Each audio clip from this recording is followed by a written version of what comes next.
Hi, my name is Nicole Bruty, and I will be showing and explaining you how to print and organize materials for vocabulary search. The purpose of this video is to help us staff with our new curriculum have our materials ready so we'll be better prepared for our students and further their learning.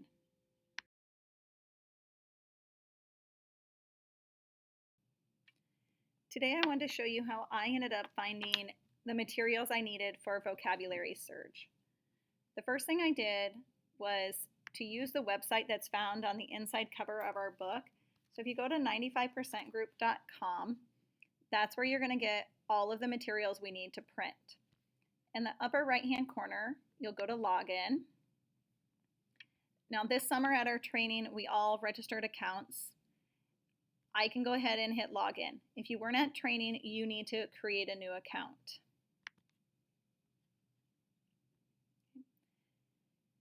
Under the content library is where you will find the materials we need to do. So 5th grade works with level B. This is what I'll click on. If you're on level A, I'm sure it looks just the same, but would say level A.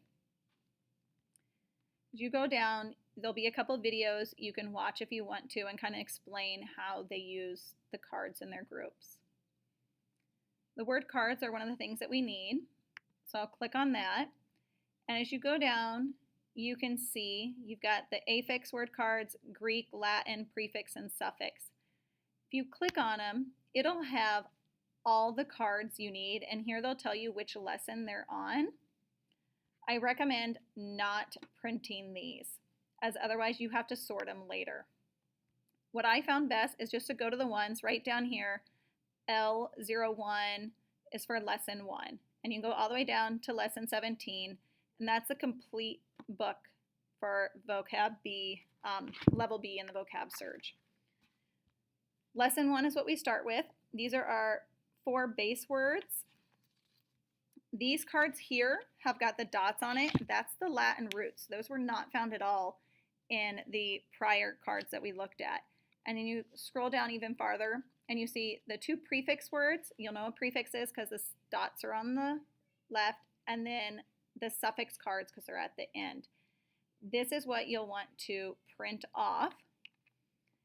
For every lesson, you'll go to there.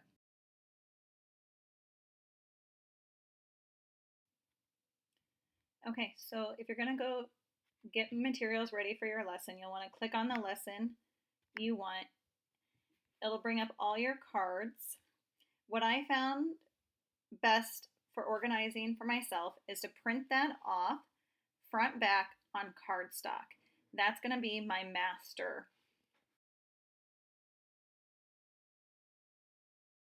I'm also going to have to print this set off for lesson 2.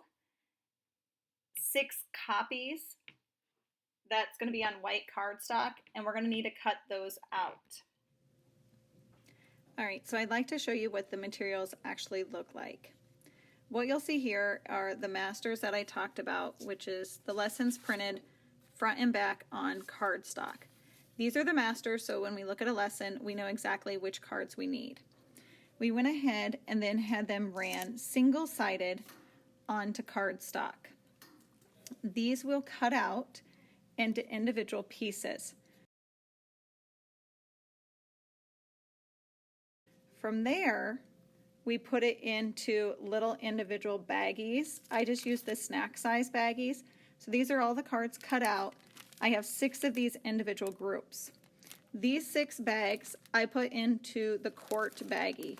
Everything is labeled with lesson 1 on it so I can keep it straight. Myself, I think I'm going to keep it all in this tote with the lid.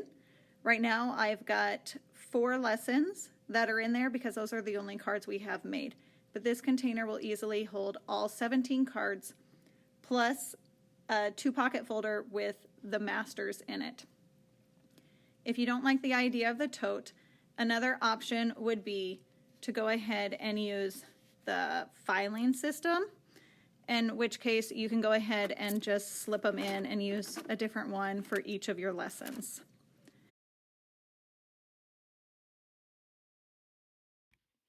Other things that we can look at on these sites are the mats.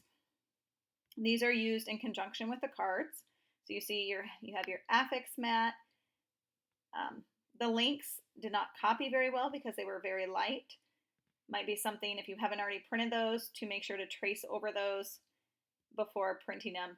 5th grade printed those on cardstock and had those laminated. We made 6 sets for the students, so one for every group. We made an extra one for ourselves so we can show that on the Elmo. Again, that's the affix ones. You also have the mats for the Greek and another one for the Latin. Another thing that is really helpful for your materials are the student recording sheets. These are the worksheets that the students are going to do for each of the lesson. These are the ones that are displayed throughout your book. So you'll want to make sure to have these printed off as well.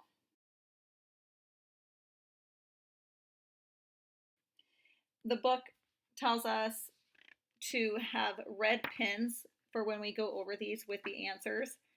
I am not putting those in with the cards, as we'll do these worksheets on different days than the cards. I'll just put those in the back of my room in a cup